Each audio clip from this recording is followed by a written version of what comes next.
ジークアクスでは機動戦士ガンダムにおいて繰り広げられた一年戦争と呼ばれる戦いにおいて、アムロが乗るはずだったガンダムにシャアが登場することになりました。その結果、生死では連邦軍が勝利しましたが、ジークアクスではジオンが勝利した世界観となっています。戦争終盤でシャアと赤いガンダムがゼクノバと呼ばれる超常現象を引き起こした話が描かれましたが、一方でシャアが白いガンダムを強奪して以降、地上戦線や終盤までにどのような戦いが繰り広げられていたのかは具体的に明かされていません。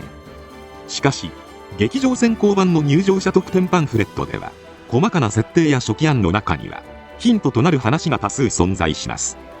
そこで今回は設定から読み解くジークアクスの一年戦争の歴史について解説考察していきたいと思います。宇宙世紀では地球連邦政府がスペースコロニーを地球の植民地として搾取と支配を強めていったため、スペースノイドの不満が高まっていきました。その中でスペースコロニー軍サイド3の国家であるジオン公国では、後のシャアーズナブルとなるキャスバルレム大君の父であるジオンズム大君がスペースノイドの独立を訴えていましたが、大君が暗殺されてしまい、ザビ家が独裁することになります。そして宇宙世紀0079-1月3日、ザビ家は連邦政府に対して宣戦布告、スペースノイドの自治権を求めて独立戦争を仕掛けました。その後ジオンはコロニー落としを行い、シドニーなどが被害を受けました。そのためエンディングの地球にもオーストラリア大陸が欠けている様子が見られます。こうして二次被害も含めて人類の半数約55億人が亡くなりました。その後ルーム戦役と呼ばれる戦いでは、ジオンが数で圧倒的に劣勢だったにもかかわらず、モビルスーツザクを投入し連邦に勝利しました。こうしてジオンは連邦に対し無条件降伏にも等しい休戦条約の締結を打診しますが、捕虜にしたレビル将軍が調印直前に脱出し、ジオンに兵なしと演説したため戦争終結には至りませんでした。こうして休戦条約の締結が失敗に終わったことを受け、0079-2月に入るとジオン軍は地球侵攻作戦を発動。一方で連邦軍も4月には新型モビルスーツの開発計画 V 作戦と宇宙艦隊再建計画ビンソン計画を発動します。そこから同年6月末までにジオンは宇宙要塞ソロモンの完成、ニュータイプ研究を行うフラナガン機関の設立、宇宙要塞アバオア空の整備を終えました。ここまでは劇場版パンフレット内の年表と生死の設定を比較すると日付も全く同じになっていました。そのため物語の流れは同じと考えて良いと思われます。次にジークアクスの年表では、7月に連邦軍が強襲揚陸艦ペガサスを建造したとされています。しかしここで生死との食い違いが出てきます。まず MSV コレクションファイルによると、ペガサス級強襲揚陸艦ホワイトベースの型式番号は LMSD71 になっていますが、ジークアクスに登場するソロンは LMSD70 です。型式番号が異なっています。また生死でのホワイトベースの建造日は定かではありませんが、ジークアクス年表では7月7日に建造されたという設定が書かれています。次にジークアクス年表では8月にサイド7でガンダムほか新型モビルスーツの最終テストを開始とあります。生死だとプロトタイプガンダムのロールアウトが7月、また9月にホワイトベースが試作モビルスーツを受領するためジャブローを出港しています。そのため8月にガンダムの最終テストを行っていてもおかしくないため、ここは生死と同じ流れだと思われます。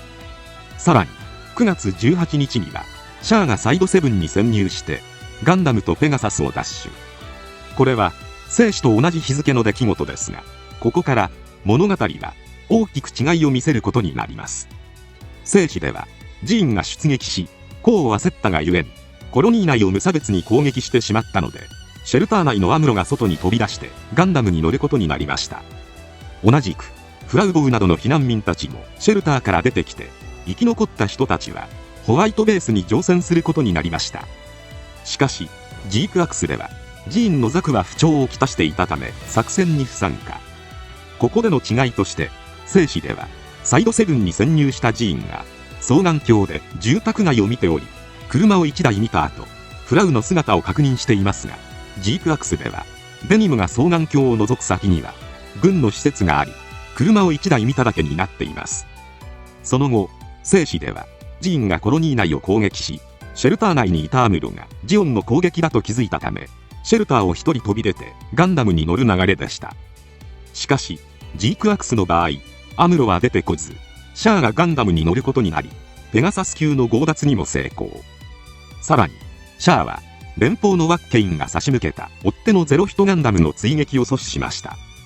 生死で、ワッケインは連邦の小惑星基地ルナ2にいた人物なので、ゼロヒトガンダムはルナ2からの増援と考えられます。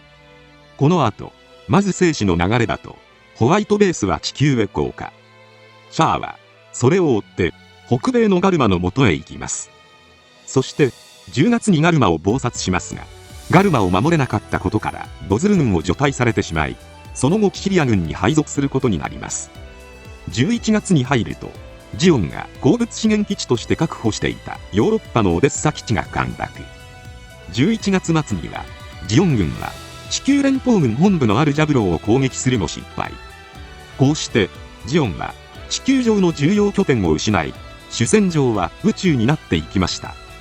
対してジークアクスでは、まず年表を見ると、シャアが強奪したガンダムとペガサスはガンダム強奪と同月の9月にドズルの元へ届けられ、キシリアとドズルの共同チームがガンダムの解析を開始。さらにペガサスはソドンに改名され、リペイントされた上でドズル軍に編入。ガルマは生死と同じく地球方面軍司令を務めていますが、9月中に私的な理由から広告軍を除隊。その後10から11月にかけて、ジオンは連邦軍の攻勢によりオデッサと北米から撤退し、ジャブロー攻略作戦を行うも撤退しました。つまりシャアがガンダムを強奪したのは良かったものの、地球戦線は生死と同じくどの地域もジオンの敗退に終わっているということになります。ただ映像では不可解な点があります。それはシャアがソロモンで赤いガンダムを受け取るシーン。この時シャアとマリガンの会話では、軍を離れたガルマの重りでもさせたいのか、ガンダムのリバースエンジニアリングが決定した。そして連邦の大規模な作戦が近い。このソロモンも戦場になるかもしれんなとありました。この話から本シーンは地球での北米やオデッサ戦線の後、主戦場が宇宙に移行した後の話だと想像できます。しかしマリガンはこうも言います。一月で終わるはずの戦争がすでに9ヶ月。一年戦争はジークアクスでも1月3日に開戦しているので、この2人の会話は9月の出来事で、ガルマが除隊した後ということになるのです。生死では地上戦線が落ち着いた後、12月にかけて宇宙戦線が激化するのですが、ジークアクスでは地上戦線と同時期に宇宙でも激戦が繰り広げられており、まだ誰も知らない連邦軍の大規模宇宙攻略戦が展開されている可能性があります。とはいえ、生死で連邦軍がソーラシステムを用いたソロモン攻略戦チェンバロ作戦は12月24日に行われましたが、ジークアクスではジオンにガンダムを奪われてモビルスーツ開発が遅れている状況なので、地上戦線の最中にもチェンバロ作戦の計画を立てていたと考えることもできます。またマリガンはシャア大佐と呼んでいました。白いガンダム強奪時にはデニムがシャアを少佐と呼んでいるので、ガンダムが赤色にリペイントされると同時に一気に大佐に昇進していることになります。生死でのシャアはガルマ死亡後に左遷されるまで少佐でしたが、オデッサ戦の後のベルファウストでは大佐と呼ばれていました。ジークアクスでは昇進が一気に早まったのはガンダム強奪の功績がよほど大きかったのかもしれません。ではシャアは9月に赤いガンダムとソロンを受領した後、どんな行動をとっていたのでしょうか。まず赤いガンダム受領時にキシリアの配慮ということが言及されています。つまりこの時点でキシリアに気に入られていることがわかります。ただこの時マリガンに対し、なぜキシリア配下の貴様が私に便宜を図ると聞いているので、シャアはまだドズル配下だとわかります。またマリガンからはキシリアのいるグラナダにソロンを届けてほしいという話がありました。そのためシャアはドズル配下でありながらも月面グラナダのキシリアの元へ行き、ここでフラナガン博士と会っているとわかります。なお、ジークアクス年表では、ガンダムの解析と同時に、9月時点で先立って行っていた、サイコミュ搭載大型モビルアーマーの建造計画が中止されています。正史だとエルメスの完成は1年戦争終盤ですが、いつから計画されていたのかははっきりしていないものの、シャアが除隊されてからララーを発見し、その結果エルメスの開発速度が一気に上がった可能性があります。それを考慮すると、ジークアクスで9月にサイコミュ搭載モビルアーマーが開発中止になったことは、シャアのニュータイプ能力の発現と赤いガンダムの存在が大きかったと考えられます。次に、グラナダを訪れた後のシャアの動向についてです。そもそも、シャアはドズル軍だったのに、いつの間にキシリア軍になったのでしょうか。そして、生死と同じく地球へ降りたのでしょうか。それとも、謎のソロモン近郊での大規模な戦闘を控えていたことから、宇宙に残っていたのでしょうか。まだ謎に包まれている箇所ではありますが、ヒントになりそうなものとして、劇場版パンフレットに書かれてある初期案が存在します。こちらでは、ドズルからソドンの強襲揚陸艦という特性を生かした独立遊撃部隊の指揮を任せられています。そのため、ソドンと赤いガンダムで地上に降りてオデッサを守るように命じられました。また、同時に、イセリナと駆け落ちしたガルマが行方不明なので、探してほしいという密命も受けています。この依頼は、ドズルの父、ベギンコウの頼みでもあり、特に、キシリアよりも先にガルマを保護してほしい。キシリアに捕まれば何が起こるかわからんと念を押されていました。しかし、シャアは最終的にガルマを発見したものの、その居場所をドズルではなくキシリアに通報しました。この行動により、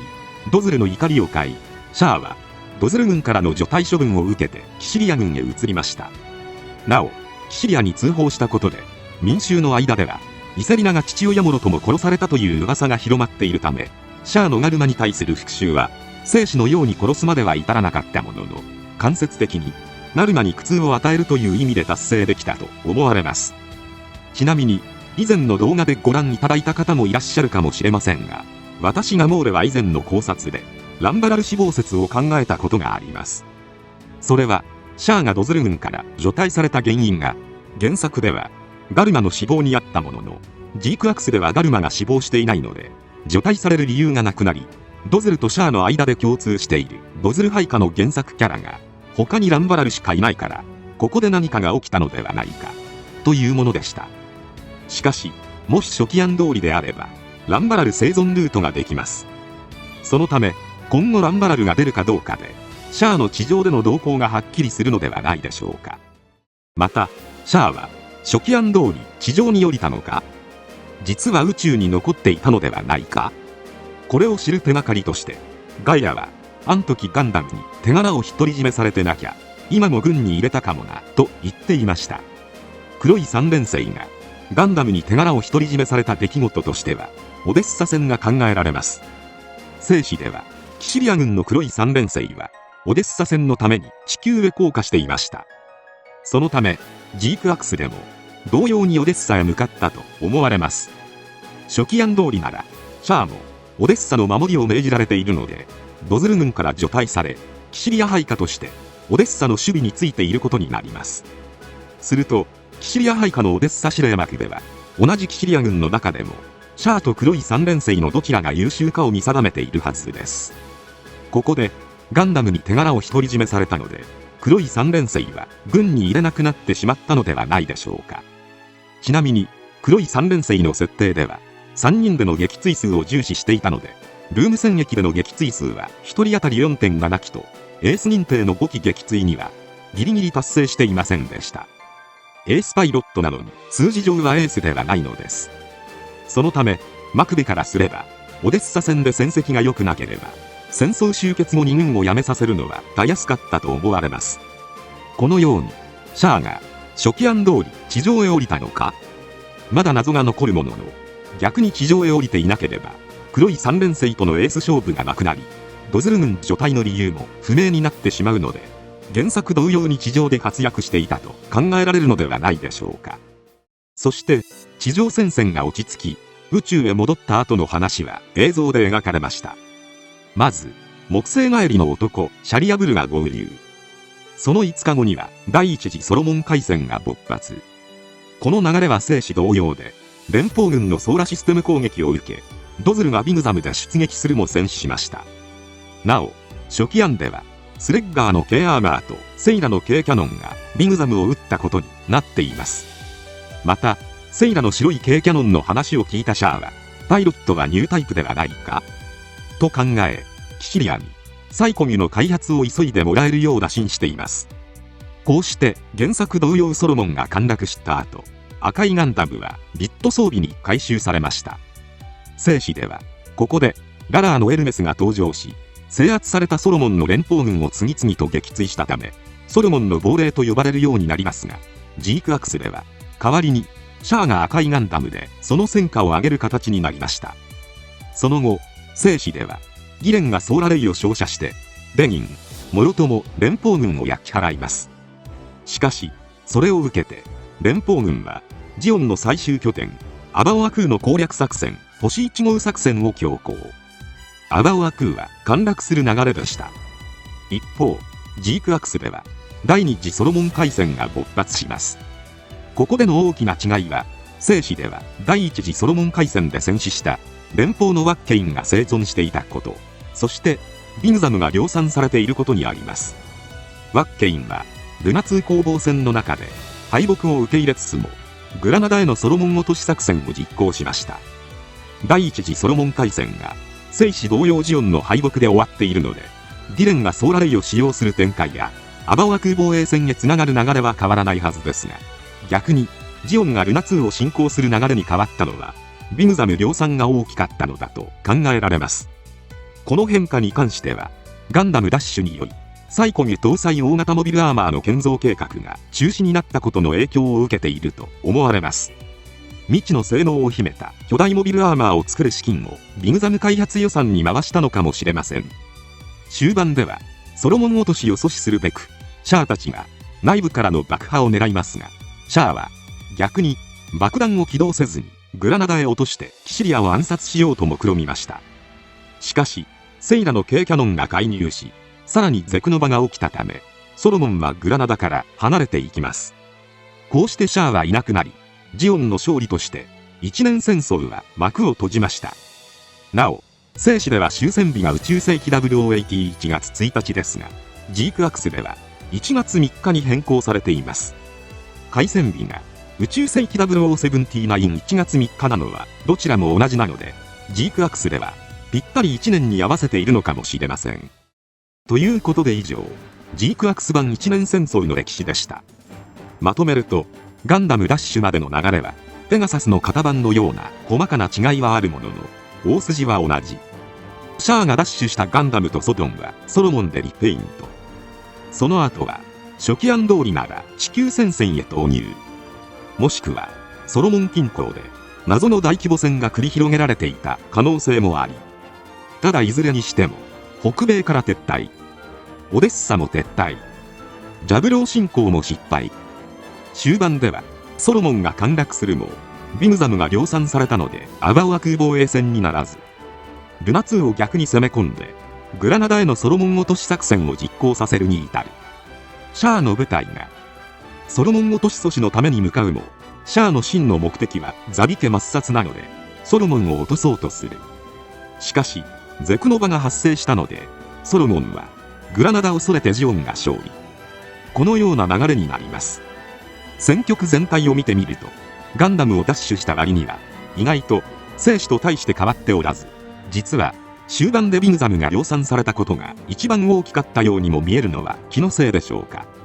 今回は以上となります。